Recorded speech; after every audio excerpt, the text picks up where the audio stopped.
JamesAllen.com is the online destination to easily design a customized engagement ring and save up to 50% compared to traditional stores. You pick a diamond, whether it's lab-created or earth-created, James Allen has over 200,000 conflict-free stones. Then you pick your ring setting and metal. And if you need some help, they have real-time diamond consultations available, where an expert can walk you through it all. Get 25% off your order at JamesAllen.com code podcast. That's JamesAllen.com code podcast.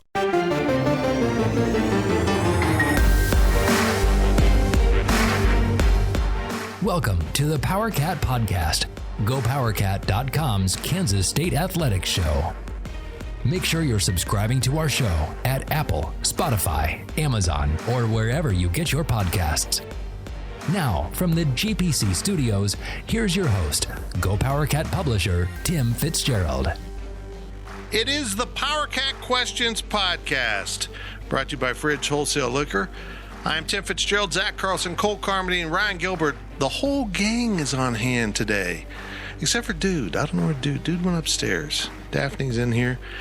The whole gang except one giant poodle. Oh, man. Our thoughts and prayers go out to our own DoctorJ on the message boards. Brother, hang in there. He posted something personal up there on the boards. If you remember Wabash Station, you know what it's about. We are really thinking of you. And, we appreciate you thinking of Wabash Station as family, that you would share such information. Man, I'll just say this. Cancer can bite my ass. Man, it's just not fun stuff to deal with. Trust me, and you are dealing with the worst of it. And speaking of the worst of it, Iowa State's coming to town. How was that for a transition? Was that good? Mm-hmm. Yeah? No? Okay. Zach didn't fully approve of that transition. 3-2, the Cyclones. This game is so big for Iowa State. So big for Iowa State. Hope we have some really good questions. Both teams are 3-2 heading into Saturday night, 6:30 kick at Bill Snyder Family Stadium. It's going to be chilly. Zach, you got to take your layered wear. Yep. From shorts to sweats. 41 degrees is the low. On Saturday night? Yep. It's going to be like 3 a.m. though. Calm down. It'll be in the 50s, right? Yeah, it'll be cold, but it's not going to be the coldest. Plus, I saw the highs 10 degrees higher than what it was yesterday. So a few weeks ago, it got to 70, and I was wearing a pullover, and I was thinking, the great thing about Kansas weather is in 4 months, this will be hot. You know what they say. It's cold. You know what they say. If you don't like the weather in Kansas, wait a minute. Yeah, just wait a little bit. But we're in that time of year in Kansas where you get all 4 seasons in one day. What is it, second summer, where it's week long in October? False fall. False. That's my favorite one, false fall. And it does it. It shows up hey, it's fall. Kidding. Now it's 100 degrees. Our segment sponsors are Tanner's and the High-Low. Make sure when you come to town on Saturday, you visit our sponsors. And if anything, make sure you support local businesses like Tanner's, High-Low, and, of course, Fridge Wholesale Liquor. It's really important to what Manhattan's about. People always try to make comparisons with college towns, whether it's Stillwater or Ames or another college town came up recently. I was talking to someone about that is often compared to Manhattan in the similar state-type ag school. And they said there's hardly any local restaurants. There's just hardly any places to go eat. Even there's not many franchises. It's just a whole different atmosphere. It's very strange. And I thought, well, maybe I should go open a business there. What's the city? Pullman. Yep. Very, very strange. We have something special in Manhattan. Make sure you support it whenever you come to town. And it's going to be fun. I bet you Saturday night's crowd is just electric. Well, by electric, I mean drunk. But aren't all football crowds drunk nowadays? So, Cole, I heard you went to the Chiefs game the other night and got in a fight. Is that you? Just because I'm wearing red does not mean I'm Red Extreme. You're not Red Extreme? No. You're not X Factor? Nope. Oh. You're named Cole Carmody. You could say, you could spell Chiefs with 2 C's at the front and be Chiefs man with 2 C's. Would I be in the super fan community? I didn't know there was actually a super fan community until this incident between these two I'm not going to say it. These two super fans. It took place during the game Sunday night. It's incredible. There's a whole community apparently. But yeah, I think X-Factor stopped getting invited to the potlucks. He kept bringing pot. Here's your questions from Wabash Station. I think Gills has it. Correct. Here we go. First question comes from Chris66204. How important is this game against Iowa State this weekend? To Iowa State. Oh, sorry. I totally got to leave that in. I was going to bleep it out, but I thought it was a typo, so I assumed. No. You know, it is funny. We focus on K-State. I talked about it in the walk and talk. This game's huge. I keep saying it. This game's huge. This game's huge. It just feels like it's that kind of year. It has some added importance to it coming off the pandemic, third season of a head coach, all of that. But you're right. Who asked this question? Chris66204. Yeah, that was like 30 seconds ago. I can't remember that long. Chris, it's huge for Iowa State. Well, first of all, their season's trashed already. I mean, they had dreams of a Big 12 title, of a top 10 finish, of getting in the playoffs. All those things were tangible for them, and they're all gone. Maybe not the Big 12 title. They can still resurrect that by going on a winning streak. But he listed their schedule off. But this team is not playing consistent enough to accomplish it. And read that schedule. Cole, you still got it up around somewhere? Because this schedule is unbelievable. They've already lost to Baylor. Now they're coming to K-State. Keep in mind, K-State has gotten Oklahoma State and Oklahoma out of the way. So they've gotten two of the three toughest teams, maybe. I assume so. Maybe Baylor's in there. Maybe Iowa State's in there. I don't think so. Texas. But Texas is not until the very last game of the season. So now they have this incredible 6-game in the middle. Meanwhile, Iowa State. They obviously come to town, to Manhattan, and they play K-State on Saturday night. And then they host Oklahoma State for, by all intents and purposes, is probably going to be undefeated going into that game. I'm not sure. They might have a bye week this week, actually. But obviously that's going to be another tough game. Then they have to go to Morgantown, which even though West Virginia might appear to be down, you still have to go into Morgantown. No easy task. And then they host Texas. So that is a gauntlet. There's just no other way around it. So you could feasibly say that they could lose all of those games. I mean, that's very realistic. It's incredible. They have to get their feet under them. And keep in mind, their 3 wins are a very unimpressive performance against Northern Iowa. And then they thumped a trash team from Nevada, Las Vegas, and a trash team from Kansas, Lawrence. That's it. They haven't accomplished a damn thing this season. They've played 2 decent opponents and lost. You could make the argument that Iowa was, sure, they're number 2 in the country right now, but they weren't that good when they played Iowa State. Iowa did a lot of growing up in these last few weeks, and that was another home game to where people thought, hey, this is going to make us, Iowa State, the leaders in the Big 12, one of the best teams in the country. And it just went to show, I think, maybe what we all thought was, you're not as good as you thought you were. I was going to have 2 losses. This is way too early for anyone to be talking about playoff for them. I think the Big Ten is not very good this year. I think there's only one really good team in the country, and they're really good. And it's not Alabama. It's Georgia. Mm-hmm. So, I saw this ridiculous story. Could the Big 10 and the SEC get 2 teams each in the playoff? Well, first of all, the ability to do that is so many things have to fall in place, but I just don't see the committee doing it. You want to get 12 teams sooner rather than later? Exclude 3 Power 5s from the 14 playoff. You'll get it real fast. And, oh, by the way, maybe if Cincinnati's, eligible and still winning, and you leave them out too, you'll get the playoff real soon. If we want to talk about playoff, if BYU goes undefeated and Cincinnati goes undefeated, I like the theory that BYU will actually have a much tougher schedule and they'll leapfrog Cincinnati. Yeah, there's one problem. They lost. Oh, they lost. Was that this week? Yep. No. Hey, I didn't watch football this weekend. I watched Texas OU. And they had a quarter like K-State did against Southern Illinois. They turned the ball over. Who was it? Why am I spacing out who it was? Boise. Was it after dark? No, it was in 2:30. That's right. It was Boise. It was Boise. At home. Just rewind my voice. Because Boise's not very good. Yeah. All right. Well. But yeah, they're good. BYU's still would be in the upper half of this conference. I think they're 12th in the country or something like that. Like they could finish the season ranked in the top 10 for sure. Yeah, I don't know, man. I can't stop thinking about X Factor. I'm so worried about him. Just so worried about him. Is that my cue to move on? Yeah, let's move on. Next question from Imarika. What's the key to getting pressure on Purdy? Who needs to step up? Who's your pick for the surprise defensive player of the game if the Cats win? Crew Jackson. So out of nowhere today, well, not out of nowhere. I think it was Derek Young asked him early on about who stood out here in the younger players got time in the off week. And he mentioned Crew Jackson kind of out of nowhere. And so I followed up later in the press conference because I was a little curious. Crew came in. He's 6'6". I don't know if he really is. That's what he was listed at. And he came in as a safety.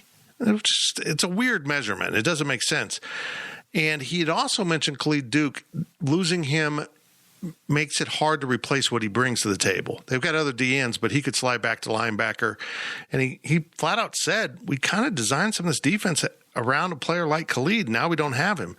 And then he said, when I asked him what position he's playing, he goes, basically Khalid. So they're using him in the Khalid Duke role right now, where he can back up to linebacker. Honestly, I'm shocked they're not doing that with Nate Matlack either, but maybe they are. So keep an eye on that. But yeah, the key is just beating your blocks. I feel like it just comes down to whether those guys want to. Timmy Horn has to be consistent. And I know it's tough to do rep after rep of pushing the center back into the backfield, but that's what he's capable of doing, and he has to do it. I'm just going to say it. If Brock Purdy gets comfortable, if Breece Hall gets some good early runs and Brock Purdy gets comfortable, this game ain't going to be close. Because I got bad news for you folks. We keep talking about recruiting and recruiting and recruiting, and I don't care if K-State loses to Oklahoma and Texas and even Oklahoma State in recruiting. They have proven to squander the amount of talent they get in the recruiting trail. Iowa State, as people said throughout today's press conference, is so much like K-State. They're building their program up there like a Bill Snyder program or like what Chris Kleiman's doing, and they're beating K-State for players consistently. They have a better roster right now. You can argue all you want about Deuce Vaughn's incredible. Breece Hall's better. And maybe just because he's older and more advanced. Brock Purdy, well, I don't like his inconsistencies, but when he's on, and he was on last year in Ames, he will rip you apart. I think he's an NFL guy. I think they'll put him in a situation where he can be more consistent because the NFL is so different than college with what they ask quarterbacks to do. Iowa State has a better roster. They just do. Mike Rose on defense, holy crap. He's a stud. Crap. He's a stud. He's got beautiful hair, too. This is going to be a really interesting game. I'm way off the question now. But, yes, I think it'll be – I'll just say Timmy Horn. Timmy Horn's got to dominate the middle of that line and wreak havoc because if he can just collapse into the backfield every time, it's just – you can't operate that way. So that'll be my answer. I don't know about you guys, but I'm a little scared for the defensive end position. Because I know they said that they would expect Bronson Mask to be back at some point. He's in a sling, so he's not playing this week unless he has a miraculous recovery. He's in a sling, so he's not playing this week. Right. Well, that leaves you with Felix Anadike-Uzomah, Nate Matlack, and Spencer Trussell. And Pickle. If they want to slide him out there. Which they do quite often. Sure. Which I'm not crazy about. They have consistently played 6 defensive ends. So who are those other guys going to be? At some point, they're going to have to come into the game. And I think what made them so successful earlier on in the season is that they played so many guys, they had fresh legs, and they were able to get pressure on the quarterback. I don't know if they're going to be able to do that now. Now, with that being said, that just means it leaves it up to your defensive tackles to step up. You said Timmy Horn. I'm going to say Eli Huggins because in order for both of those guys to be – in order for Timmy Horn to be good, Eli Huggins has to be good. Right. It's just how it works. So, I know I just named the whole entire defensive line, but I think it starts in the middle. So I'll say Eli Huggins. Okay. I'll go with a defensive back. I'll go T. Denson. I feel like this could be a multiple interception game for Brock Purdy. I don't really know. I don't have a good reason why. If it is, K-State will win. If he's off, K-State will win. But if Brock, like you said, if Brock Purdy's off, K-State can win. And I think that winning that turnover battle, hopefully, they've been able to do in the past. That's the edge that they can take and get the win. But I'll make just a random bold prediction. T. Denson, 2 interceptions. And let's just say it, 1 for a TD. Sure. You got it. You got a choice over there? Don't come at me if I'm wrong. Do I have to have a choice? No, you don't have to have. He's going to look like Dan Sorensen now. Who's the most random player I can think of? Oh, boy. Random player. Ross Elder's going to go off. Ross Elder's going to go off. Watch him go off. Told you guys. Told you.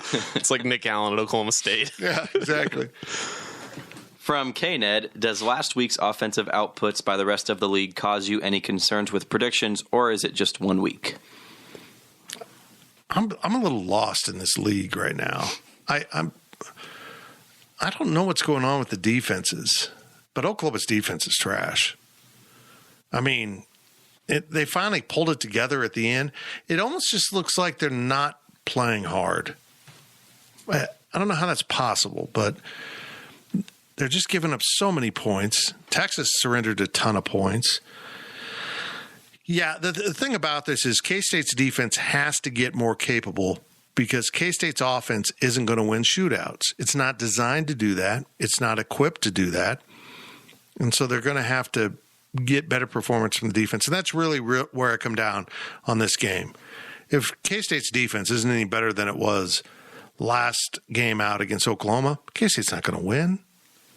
Iowa State's going to score points, and I think Iowa State's defense is better than Oklahoma's. I do. I mean, I think they will stop K-State from scoring enough points to win. Pretty basic football right there. This defense for K-State has to get its you-know-what together. I also think that Oklahoma's offense is the best in the Big 12. So when they're rolling, especially now when you put Caleb Williams in potentially, he looked really good on Saturday. Looked like a Hall of Fame quarterback, didn't he? Mm-hmm. Shout out to Parker Thune. He got that one right. So, I mean, I think as much as it was K-State's defense looked terrible on Saturday or last Saturday against Oklahoma, I think Oklahoma's offense proved that they're pretty dang good. Yeah, they are. And, you know, to answer the question from K-Ned, you look around the scores. We knew Texas Tech's defense was terrible. They gave up 52 points to TCU. West Virginia, I know. How did you give up 52 points to that TCU offense? How? That is a great question, isn't it?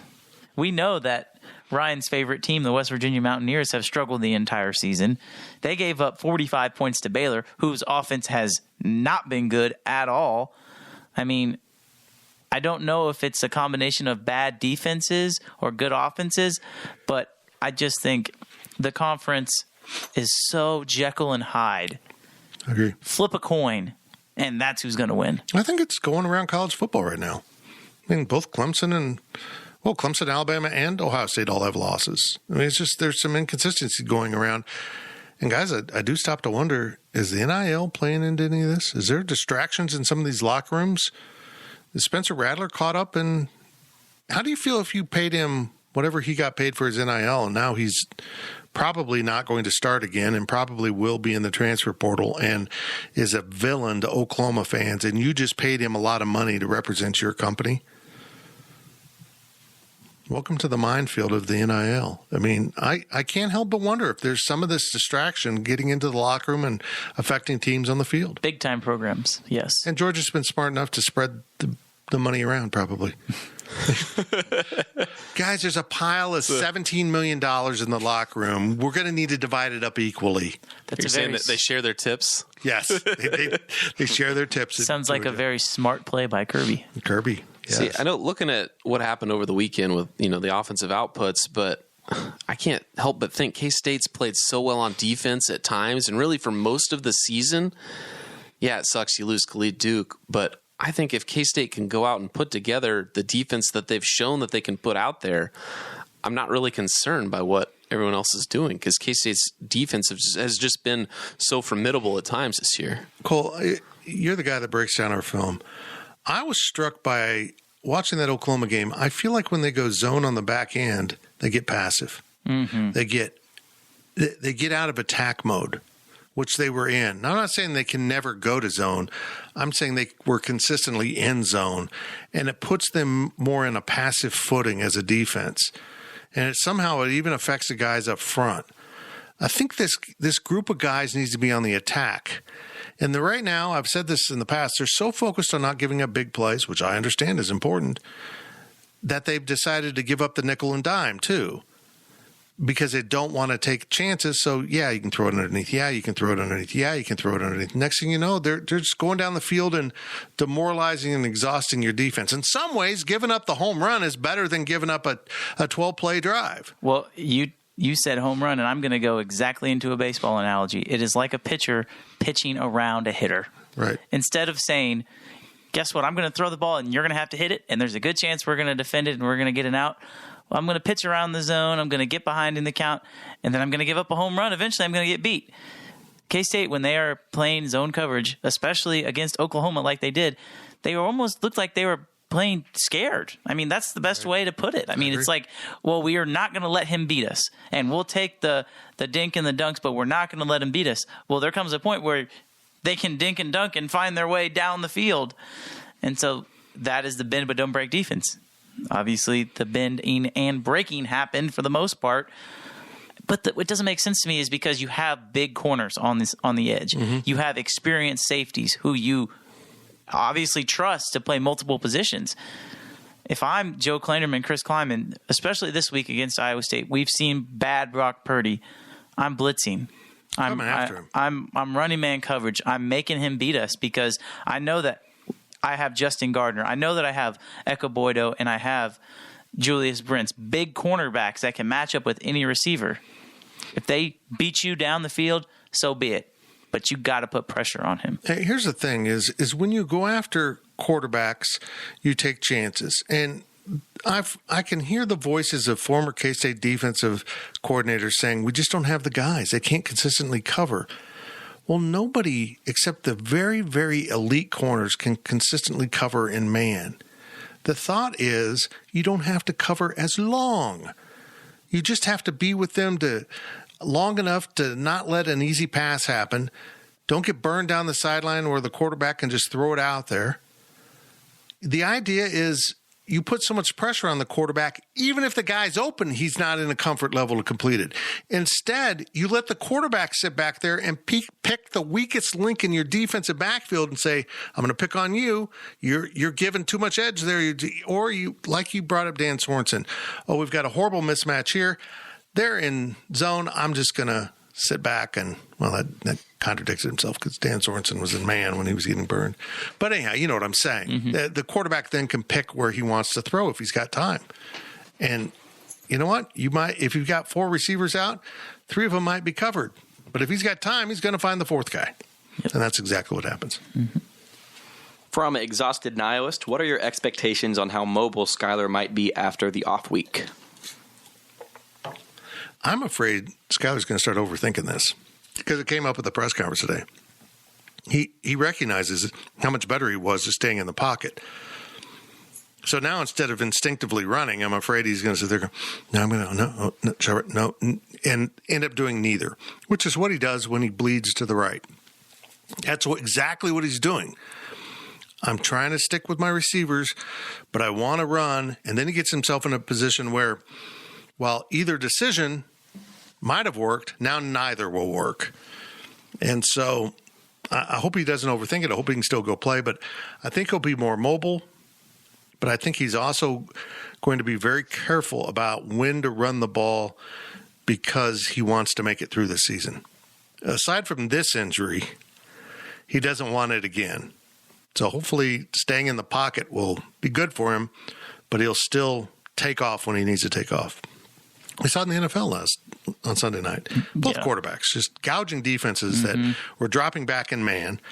And, nobody's watching me. Off I go. I think that's what he can do. There's no reason Skylar Thompson can't do that. I think, especially if they're going to play man-to-man defense and bring pressure, like Iowa State should do. They should. I mean, if you really want to get to Skylar Thompson, you want to make him run. I mean, at the end of the day, that's going to be the defensive coordinator for Iowa State's goal is how do we get to the quarterback? Because if you can get to the quarterback and you can take him out of the game, then you know what the rest of the game is going to consist of. That should be their goal. But if you're Skylar Thompson, you also have to manage, okay, I'm a better quarterback when I'm in the pocket. That looked like a completely different Skylar Thompson against Oklahoma. And I'm all for that. I think the longer he stays in the pocket, the longer he actually throws the ball instead of running, it helps the offense. It helps the offense get into a rhythm. It helps us see some production from the receivers, which we haven't seen. I think a Skylar Thompson throwing the ball to an open receiver 6 yards down the field is better than a Skylar Thompson trying to run the ball 6 yards down the field and taking an unnecessary hit. Right. But with that being said, my expectations for Skylar Thompson this week are to have a little bit of quarterback run game back in the red zone, because that was something that was obvious that was missing on Saturday against Oklahoma. I agree. There was none of that. And Oklahoma knew he's either handing it off to Deuce or he's throwing it.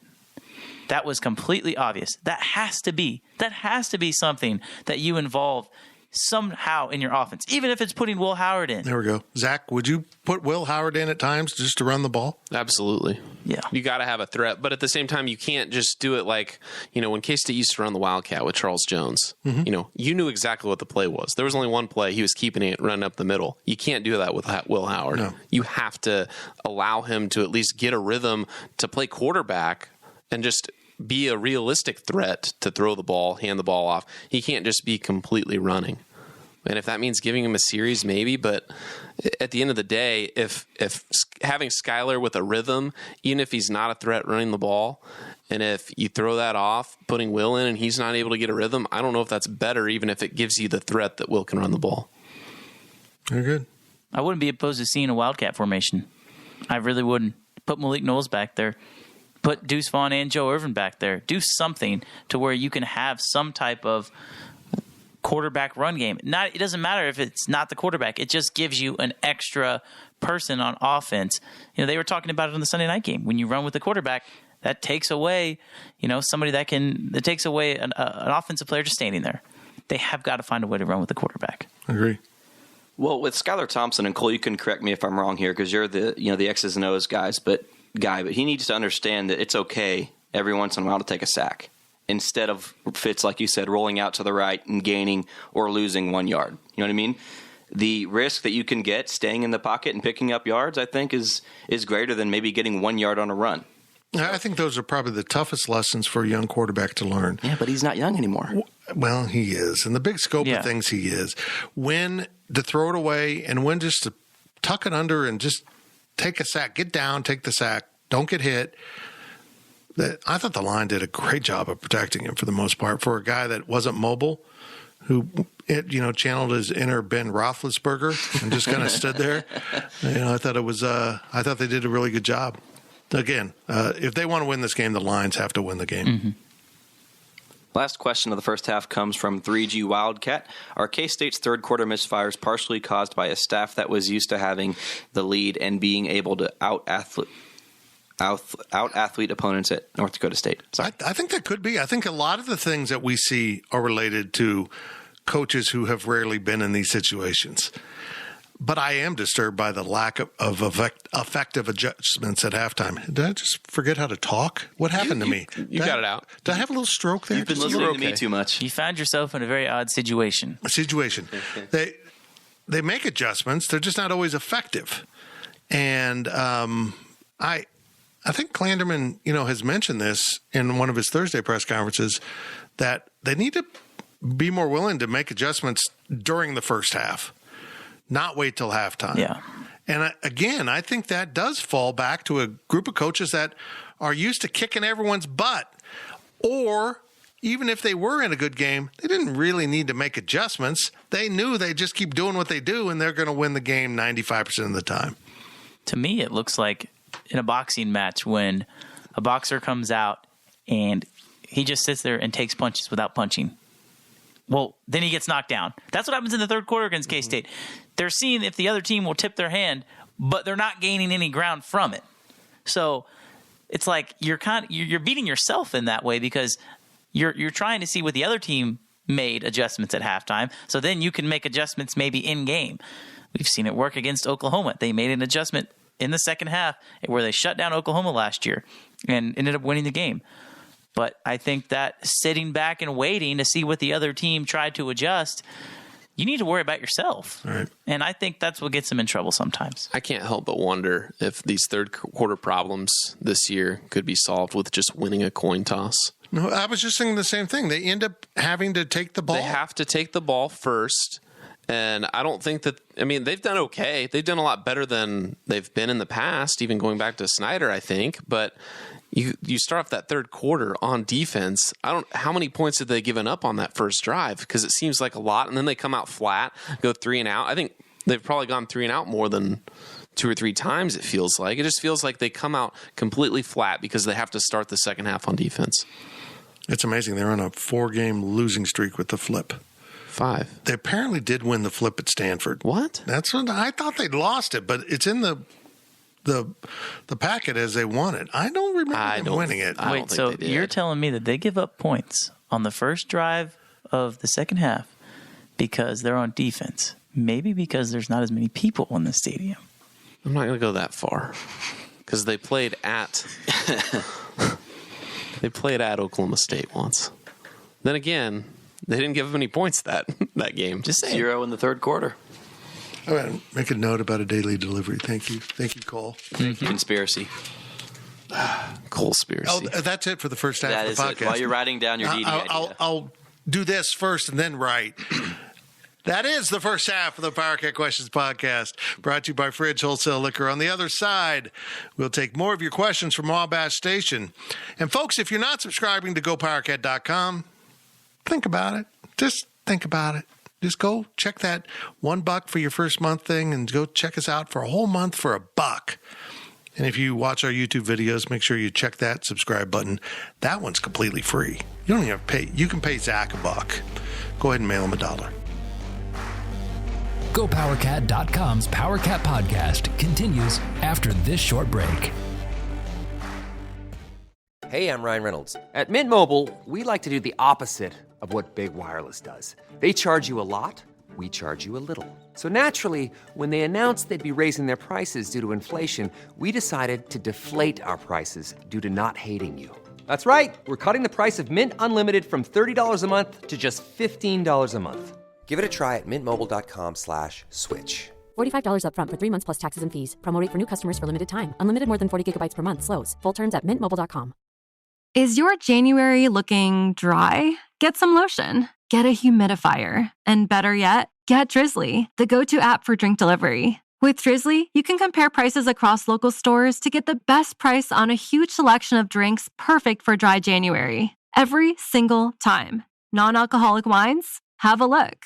Ready-made mocktails. Grab a straw and order them up. Beer without the alcohol? Yep, take your pick. You can find all of them here, in the app, in that phone that's in your hand. Could it be any simpler? Nope, not a chance. So shop for great deals on all your dry January beverages or other drinks and get them delivered to your door or blanket fort, maybe. Download the Drizzly app or go to drizzly.com. That's DRIZLY.com.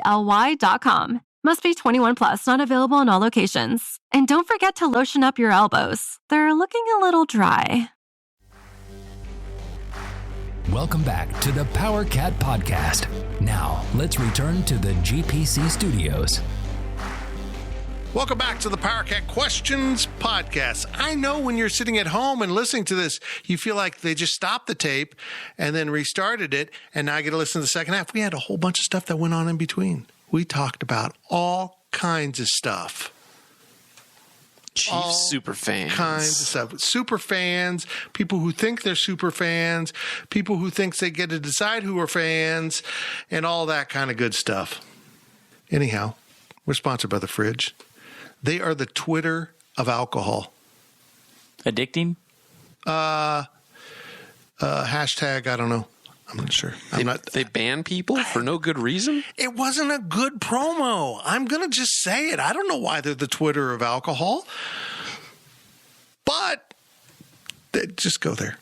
Just go there. They don't get shut Their down. stock prices? They don't get shut down like the other social media sites. Man, get into The Fridge when you're in town. Make sure you stop into Aggieville or downtown or wherever your favorite Manhattan locally owned business is.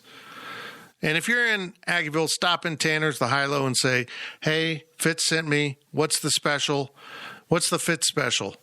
And they'll look at you like, I don't know what you're talking about, and I don't know who Fitz is. Unless you ask Charlie, the GM at Tanner's. They'll know. Let's move on. Hey, Gills, you got more of those questions? No. That's it? That's it? You sure? I'm pretty sure we give you 2 halves of questions to ask. I don't know. Okay. Well, we're going to turn it over to Gills, and either he'll read a question from Wabash Station or do a delightful musical number. Okay. From K-Ned, I'm going to do option number 1 on that one. Good.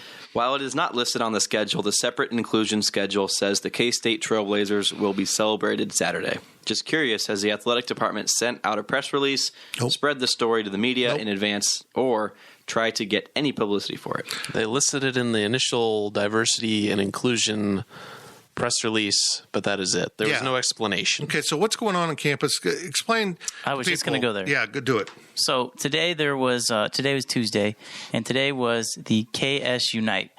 And it is a diversity inclusion program where last year they canceled all the classes and encouraged the kids to go and be a part of it. They had a really good turnout. Basically, it's just about how to promote diversity on campus and come together. And honestly, I think it's something that the campus needs, especially with everything that happened last year with the students, with everything. The campus needed it. And this year, I mean, it needs it too. We're obviously in unprecedented times, but it was not promoted. I did not find out about this until 11 o'clock at night last night. And they had one of the Little Rock Nine, who, if you're not familiar, was the first school to integrate to integrate schools. And so she talked on Zoom to any K-State student that wanted to be a part of it. But instead of canceling class like they did last year and saying, hey, go do this, they didn't say anything. I had to email my teacher and say, hey, I'm going to be a social studies teacher. I think it's important that I listen to this talk. Is it okay if I don't come to class? She emailed me back and said, yeah, I wish they canceled class. Go ahead. I'll give you an excused absence, blah, blah, blah, blah, blah. But think about how many kids had no idea that was going on and that something like that even existed at K-State. There's so many things like that go on. And I mean, it's almost like K-State doesn't want to promote that they have other things. I don't know. I don't know where I'm really going with this, but I think it goes directly into what K-Ned is asking and talking about. When are we going to acknowledge that K-State has, like he always talks about, a history of doing some really cool things? And there's also stuff of history that's not so good that needs to be talked about that K-State just kind of refuses to talk about. I don't know, Fitz. I think it's cool. And I think it's a good part to remind this generation of everything that's happened over my lifetime. The Little Rock, I think, was 57. It was before I was born, believe it or not. I know, Gills, everything seems like it was after I was born. After Fitz, AF. That's how they start measuring time. That's what that means? Yeah. It's incredible when I look back at my life. I was born in 64. How far we've come. But I don't think we should forget the journey. I think it's important to remember, and I don't mean this in a way where we should, punish ourselves for past sins. I just think it's important to remember where we were and how far we've come. Because honestly, I don't think enough people appreciate how far we have come. Whenever I hear someone talk about it's the same as worse now, no, man, I lived through this stuff.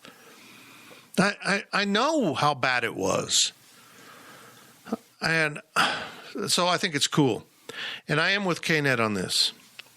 I think K-State does a lousy job of really pushing these things about K-State. For all we complain about John Curry putting up that sign that's saying what was that thing? The best the campus friendliest. What was it? Number one college town in America from some random blog, basically. Right. It was just some random blog. Probably the same blog that made a certain sports bar in Aggieville the number one sports bar in the world. I think that blog went out of business. I think they were shut down. That's great promotion. Yeah, shout it from the mountain. Even if it's not that important to everyone else, you still get to put it in front of them. This stuff is important. So, Kenneth, to get to your question, we don't know what they're going to do on Saturday for the Trailblazers. And I apologize, I did not ask, but I don't think I don't know that I would have been able to get to the right person. I don't know what's planned, or maybe they don't want to tell me at this point because they want it to be a surprise. I hope it's not just, hey, we're going to put this on a schedule, and then we're going to make one announcement and call it good. That's what I'm worried about, because I could definitely see something like that happening. It's going to be a spot that runs during a TV timeout. That's what I'm worried about. We should have somewhere in our sports complex a statue similar to Ernie Barrett and Bill Snyder of all the Trailblazers, of all of the people who broke or helped break color barriers at Kansas State University. And K-Ned's listed them up and down, who they are. This institution was significant because of Milton Eisenhower, and thank you, K-Ned, for the education, of breaking the color barrier in the Big 7/Big 8. K-State, Iowa State, Jack Trice was early. It's unbelievable how early he played. But we were sharing a conference with Southern schools, Oklahoma being Southern at the time, who absolutely did not want black student athletes on the field with their white guys. And Milton Eisenhower said, fine. The rule was the home team made the rules. And Milton Eisenhower says, fine. We're still bringing them. We're still going to play them. We should celebrate these things. And not just because one day a year we're going to call it Trailblazer Day. This should be on campus. It should be a place where kids and parents can walk by the statue and a plaque will outline the importance of this. We should brag about it. Mm-hmm. We absolutely should brag about it. But again, the humble Midwest ways, it's almost like, well, we don't want to talk about ourselves. That's not how the world works, Zach. You got to talk about yourself. You got to promote yourself. You got to get out there. And K-Net is pushing it. He's pushing it. Sometimes he might push too hard. But I tell you what, he's making progress on this. He's making progress. And I don't know where the money comes from, but I would hope there would be money out there, because those statues aren't cheap to build something like that. We need to honor, recognize, embrace it. But most of all, we need to celebrate it. This is a cool campus. My only problem with this night of inclusion, whatever, I'm an outsider, but I've never felt like there's racial tension on the K-State campus. Maybe there was last year. I know there was a lot of stuff going on last year. There was a lot of stuff going on in the locker room. I know there was a lot of side stories to everything that went on last year. But I always felt it's a very welcoming campus. And I think that was reflected in the campus being recognized for its openness to LGBTQ, whatever, I get lost now. And, I saw that list of the top 50 institutions or something, and there was only a few state institutions on it, and Kansas State was on the list. Mm-hmm. And this is what's great about Midwestern people. They're like, oh, you're gay. Oh, you're black. Oh, you're Catholic. Oh, you're Jewish. We don't care. And we need to celebrate that. Doesn't get celebrated enough, and I think having a plaque could make the difference between a kid choosing to come to K-State and a kid choosing to go somewhere else. Not just sports, just school in general, right? Because that leads to a story. And when you have stories that are positive stories in a time of negative times like that, people like to hear that. That's right. And Cole's right. At the very end of the day, it ends up being great marketing. You can, like I pointed out, Kansas State doesn't have a very diverse campus because we don't have a very diverse population base in Kansas. But if you start embracing these things, diversity will find you. Yep. And maybe they need to put an eye on that. From Joe Katz, and this is his or her. Was that inclusive? Okay, spell it. Joe. J-O Katz. Johnson County? Jordan Henriquez. Yeah. Wow. Welcome, J.O. This person's first post in a long time, and they No, it's a first-time question asker, long-time member. Oh, God dang it. See, First-time caller, long-time listener. they're missing out because they never listened to. They've never listened to I Between did Lines. this. It was I Art did Bell. this. I did this right. The last time I read the You did. questions, I did it right. Yeah, they haven't spent enough time in their lives listening to late night talk radio. Just listen to AM. This the aim. 810. Does Seren still take phone calls? 'Cause Yes. I'm sure that people will introduce themselves first time, long time. I called into the show a while ago. You did. That's did. right. Surprised you and X Factor and hanging out now. It also says they also missed the Insiders podcast. Zach, is that Hey, correct? That is correct. You did read that word Thank for you. word. We talked to Ryan Black about this today. I mentioned, there's it's for this twofold question. reasons why we don't have the Insiders anymore. First of all, it was extremely hard to get everyone together, and Kellis often had to watch his boys, or is it his boys? I think it's just boys. Okay, and Matt would be in and out because of work, and that's a sub reason. Now we're doing this from my house, and it's a little more awkward to have a bunch of guys show up at your house that don't work for you. You guys have to do this. And the other reason is I really wanted to make the postgame podcast better. And the downloads would vary so much based on wins and losses. I wanted to find a way to turn it into more of an examination that people could get over the loss, and it's worked. That has worked. Our numbers are way up on the postgame review podcast from what the postgame podcast was. Our numbers are way up on all of our podcasts right now, and including the pregame podcast is blowing through the roof. So that bumps into Monday. We already, between the drive and the postgame review podcast, we got 2 podcasts on Monday, and finding any other day in the week to try to do the Insiders is just impossible. It's made my life a lot easier.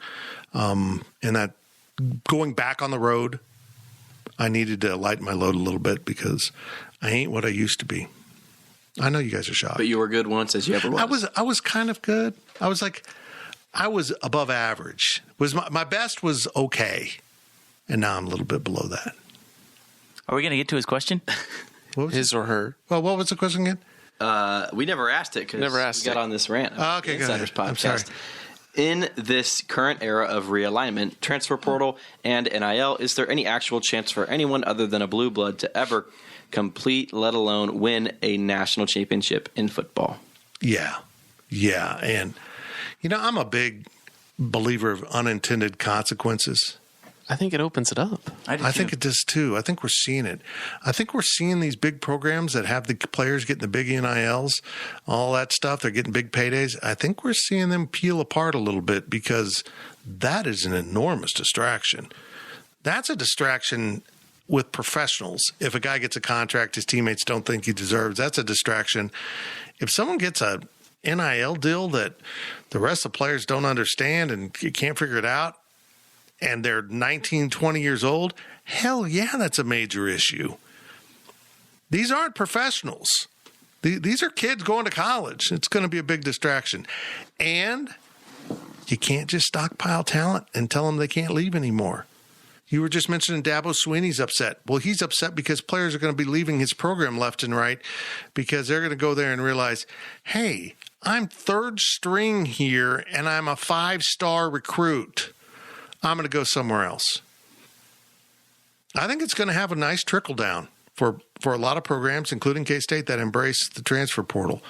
Now, maybe you're right. Maybe it'll end up being just the opposite. Maybe it'll settle into a groove and all the 5-stars will want to go where all the best money is and the top ones will stay and the other ones will leave. I don't know, but I think it's going to spread out the wins a little bit. I mean, I think look at Spencer Rattler and what happened to him this last week. Rattler. I'm like the emphasis on the Rattler. I'm reading an article by SI that came out 3 days ago, and they talk about just exactly that.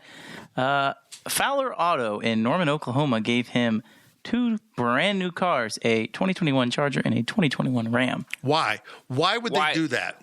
Why does this kid need 2 cars? Yeah. How is that good business? and they're doing it because they're OU fans, not because it's good for business. That's my problem with NIL. They're clearly just paying the player. But they also probably disrupted the program a great deal by doing that. An estimated $200,000 worth of NIL deals. For Spencer. Yep. And I'm curious. if he transfers, does he walk away with the cars? Giving cars away is kind of a tax problem.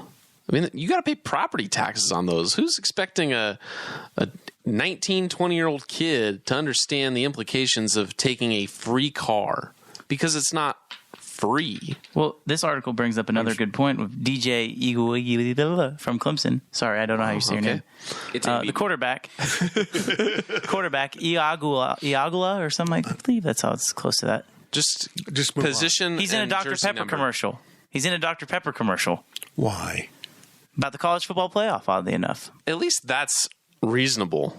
That's not, that's Dr. Pepper saying, hey, we already sponsor the college football playoff. Why not go get one of the guys? I think that's different than some Joe Schmo car dealership saying, hey, drive our car around. We're going to give you 2 of them, and they're both 2021s. Congrats.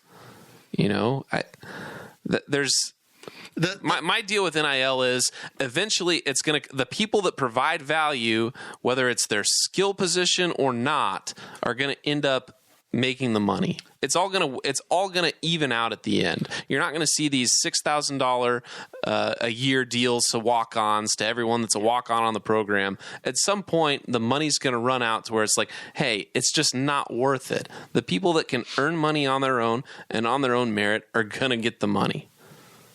Yeah, we talked about NIL, but I don't think the conference realignment, quite honestly, has that big of an impact on who gets into the playoff, because now with these super conferences, if you win, you're going to be in. At the end of the day, the teams who win the most are going to be the teams that get into the playoff. I fully believe that. Big 12 is going to be completely fine on that front. So I don't think conference realignment is going to have that much of an impact. I really don't. Well, I think it does, because OU and Texas just cannibalized themselves. Yeah, okay, on that front, yes. Yeah, I think You just got rid of 2 blue bloods that are going into the field of blue bloods. That are going to It be is left out. stupid. It's their fault. idiotic. It is so stupid from a competition fault. standpoint. It is all about the money, and that's all that is. But if you want to talk about competition, yeah, it's going to open up the door I don't to know a lot if of other it's teams. Oklahoma or Texas, but one of them is going to become Nebraska of the SEC. The blue blood. Is Texas already there? Yeah, and they could be. They could be them. I can see both teams, though, to be completely honest. Yeah, and they're not going to get calls. They're not going to get every replay review they want. twice. One of them is going to become Ole Miss. Mm-hmm. They're going to be Ole Miss. Ole Miss used to be good. Mm-hmm. They might be good at softball or baseball, but they're not going to be good at football. Yeah, I'm with you. And they're going to hire Lane Kiffin. I think it in a weird way, I think it's exciting because it's going to shuffle the deck. Now, maybe they'll end up holding all the cards again, but I think we're going to find out pretty quickly. From KSU Man, if we make it to a bowl game this year, will K-State fans be happy? I just have a sense that fans aren't happy. 6-6 is nobody's going to be happy with that. No, and I saw someone post 7 wins won't make them happy. I'm like, whoa, hold on here. You're coming off of a season that fell apart, and you're only in the 3rd season of a new coaching staff. Yeah, I think 8 wins is important, but 7 wins, you're going to be disappointed with that? I think people will be disappointed with 7 wins because that means you had a losing record in conference play. Well, that's a very valid point. I think if you go to a bowl game in the DFW Metroplex, you're going to be disappointed. And then if you go one step up, you go back to Phoenix or you go back to Memphis, which are kind of the 2 next level bowls. Yeah, I can see you being a little disappointed that you got to go make the same trip that you made in the last 4 years. And if you go to the Texas Bowl, there's 1 year before that. I mean, I get, and it's one thing that sucks about they did not realign the bowls at all for the Big 12, and that's probably playing in the factor. It plays a factor into fans' disappointment because who wants to go to Memphis for the 3rd time in 6 years? Nobody. I mean, we don't want to. So that's why it's exciting to see Jerry Palm of CBS projecting K-State to go play Clemson in the Cheez-It Bowl in Orlando. I get that would not be maybe that fun of a game, but at least it's a new location. And that means you want a significant number of wins too. So I think that's kind of how I see the line of being happy, being disappointed. Just get to a bowl game that you haven't been to, and you kind of earn it. If you go 7-5, yeah, your season wasn't the worst it could have been, but you're in a place where you feel like you've been before, especially recently. There's not much improvement. The biggest challenge is the bowls are boring. Extremely. The Big 12 selection of bowls are boring. Iowa State got into the New Year's Day bowls last year. I mean, if that opens up for Kansas State, that'll be huge. Or the Florida Bowl, which is now the Cheez-It Bowl. It's very confusing. But, yeah, Zach's right. The fact that they didn't make any changes in their bowl lineup when everyone else was is so Big 12.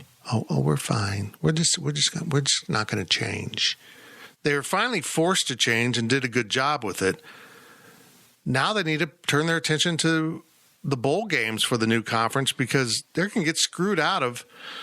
They're going to end up with the Belk Bowl or, I don't know.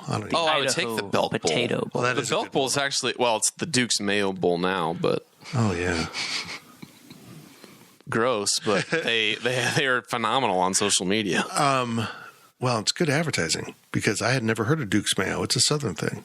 Apparently, it's a big deal. But yeah, they just got to find something better and not, hey, you get to go back to Phoenix or Memphis for the 17th time in 12 years. Oh, come on, man. Like, go back to the Holiday Bowl, which I guess is going to be played in Petco. Cool. I feel like we talked about that either on the air or off the air. I don't remember, but we talked about the Holiday Bowl and we're like, are they even going to play it? They're going to play it at That's Petco. cool. It's great. It's a great stadium, by the way. Yeah, if Riverfront and Wichita can host football, why not Petco? Does it? Yeah, they're playing the JUCO championship there, the Jayhawk championship. Oh, yeah, that's right. That's really cool. And I thought, go Shockers. There's your football field. From El Camino, Cat, did any of you get a chance to go to the basketball open practice? What are your thoughts? Gills. And I was Cole. there, too. Oh, Cole was there, too. Yeah, that's right. Young Gills guys. and Cole. What'd you think? Well, I think it's funny because I am how Cole is with football, with basketball. I'm very optimistic. I see everything glass half full. I thought they looked good. There was a good energy, a good vibe. A lot different than last year. Guys were engaged, a lot of effort. And I know that I'm trying to find good things in this team, but I don't think we saw that last year. And not that last year's guys didn't care, but guys like Dejuan and Antonio, those are not the guys you want in your locker room. I don't know if there's anybody here on this team that there's any real skepticism with. I know Selton Miguel had some, is he going to accept his role as a primarily, a defender? I think he has. I think another thing me and Cole, we were talking about was just how different those guys look. I mean, Davion Bradford put on some weight, some muscle. He's looking good. Casey, all of them down the line, they looked good. Luke Kazuki didn't make many shots, but everyone else looked really good. Wow. One more thing. Davion Bradford was shooting I was just going to say out from deep, and he was making shots. Well, he's got really soft hands, good basketball skill set. It would make sense to me that he can extend his shot. he looks like a different person. When I saw him, I said, who is that guy? I mean, he looks like he could go out right now in Bill Snyder Family Stadium and play tight end. I mean, he had some of that baby fat, that we saw, and at times he was. Let's just be frank. He was out of shape at times. He could not stay in the game because he got tired. That's not going to happen this year. He looks really good, and I know people talk about in spring training with Major League Baseball. Oh, he's in the best shape of his life. That's kind of a cliche. Well, you're kind of at that point right now with K-State basketball, but I agree with Ron. Yo, Cole, why'd you mention Frank? Yeah, it's a freshman. You know what I mean? It's a guy that had never gone through serious weight training, goes through serious weight training. Will Howard did it too. I'm optimistic because I think they cleaned up their locker room. Mm-hmm. And I don't blame the sophomores for being part of the problem. I think they were infected with the problem. They came into a locker room that was just dysfunctional. Yeah, that's fair. And I think it spilled over to them. And they've kind of wiped the slate clean. They've gone out and found some guys that helped them on the court, but in the locker room. I think Mark Smith's a huge addition off the court. And Bruce Weber talked about it in one of our press conferences, was that he's just a natural leader. And he's good for the young guys. So I'm hopeful that the sum of their parts is greater than the talent that they've amassed, because everyone else in the Big 12 got more talented too. I'm optimistic because I like these guys a lot. And I'm going to be honest with you folks. I haven't liked a lot of the players Bruce Weber's brought in. He hit a trio of players, but even then he had some issues. I think he's got a good, really solid group of guys. Now, I'm not talking about the whole Boy Scout. He's got good players who are good teammates, natural leaders, which I've said over and over, Bruce Weber needs natural leaders because he doesn't develop them. He inherits them. He finds them. He was gifted Rodney Magruder, and Barry Brown became a badass. Who was there at the practice? He was. And having him around as much as possible, I think, is really good for having him and Rod around, two natural leaders, two alphas that are very positive. You can sometimes have a leader who's also a jerk. Those guys weren't. The teammates loved them. So yeah, I'm optimistic. I'm looking forward to this basketball season. The players never took ownership of the program. No. At the end of the day, the players never did. And in order, it doesn't matter what you're doing. If you're in a company, if you're on a football team, if you're on a baseball team, if you're driving a dump truck, you have to take ownership of whatever you're doing. And Zach's a fan of dump trucks. We love the dump truck. Love the dump truck. Hey, they didn't lose any of their freshmen, did they? Am I missing someone? No, everyone stayed. Folks, that's a sign. Mm-hmm. That's a Granted, sign. I think somebody, maybe Kazuki or Lingard, somebody's going to transfer after this year. I agree with that. It's inevitable now that you're going to lose players. Mm-hmm. But the fact that they didn't lose any of those core rebuild guys. Yeah. I mean, we thought the sophomores were the rebuild. They weren't. They were the best they could do. This group is the rebuild. I don't know why you have to rebuild after 8, 9, 10 years, but here we are. But at least they're a rebuild. I like this group a lot. A couple other things. Cole, we didn't see Selton Miguel there at all, did we? Or not Selton, pardon me. Siri Lewis. no, We didn't see him at all. He was injured. He was injured, yeah. He's He's injured. done. We didn't even see him. Lingard didn't practice. And then Masood, real deal, 100%. All the hype we're hearing, I believe it 100%. He can score. He can shoot. He's quick. Dean Wade, round 2. I think Easily. he fits Weber's system a lot better than he did at Wake Forest. Oh, yeah. He played the 5 at Wake Forest. Yeah, they were struggled. there was a rebuild. They were asking him to do different things, but him in that stretch 4 is going to be great. Great. He's going to have to defend probably at a higher level than he ever has.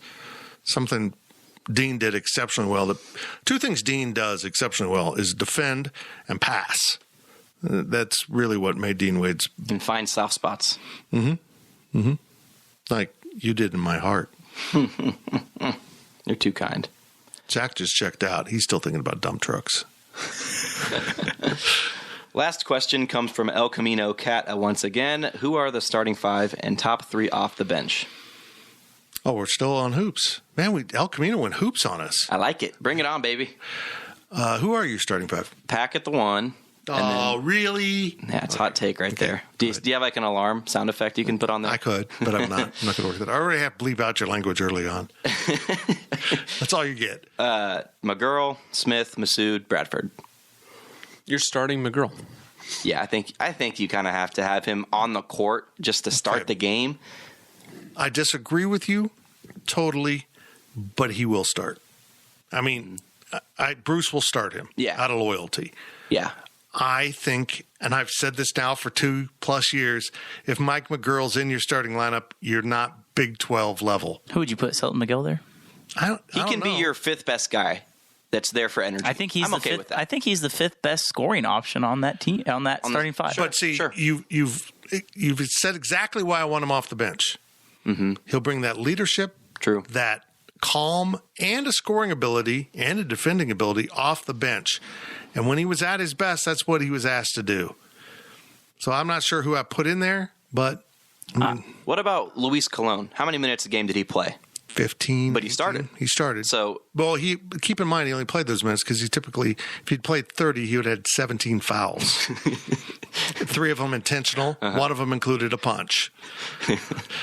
So I mean, that's typical typical big guy minutes though. For when you start a big guy like Luis was, you play him early a little bit, but then he kind of plays sparingly when you need him. It's all about the start of the game there, and I don't think Mike McGurl's a start of the game guy. He's that first guy off the bench, I think.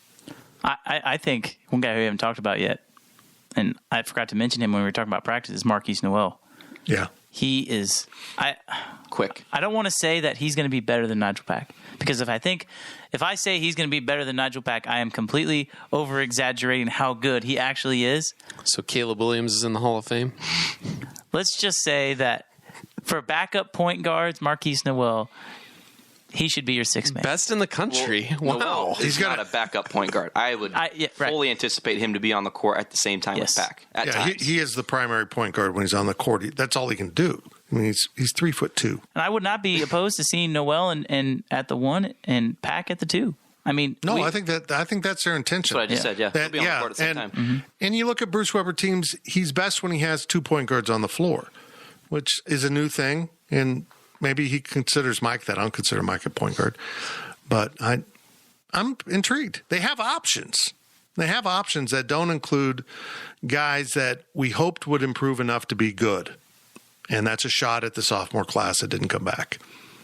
It's a total shot. They're all have fun, Missouri. Have fun.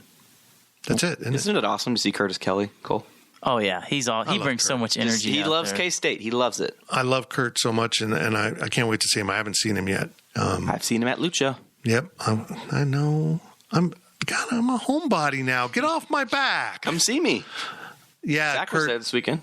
I wasn't. I hope Kurt's a guy that finds a home here, and I don't mean like physical home, but can you sleep in your guest bedroom? Yeah, like even if his coaching career didn't take off, life in Manhattan flourishes for him because he's from New York. He's talked about some of the things he needs to stay away from. So I love Kurt. I loved his game. He had this. Usually, I don't like casual guys that come off as casual, but he had this. He was so cool about it. It's like, I'm gonna step out here and just shoot this 18-footer. That's what Davion's turned into. Don't be surprised when he shoots the ball this year. I love Davion Bradford. That dude's a beast. It's a beast. Got a dump truck. Thank you for listening to the Power Cat Podcast. Make sure you're subscribing to our show at Apple, Spotify, Amazon, or wherever you get your podcasts. Power Cat Podcast. All rights reserved. GoPowerCat.com.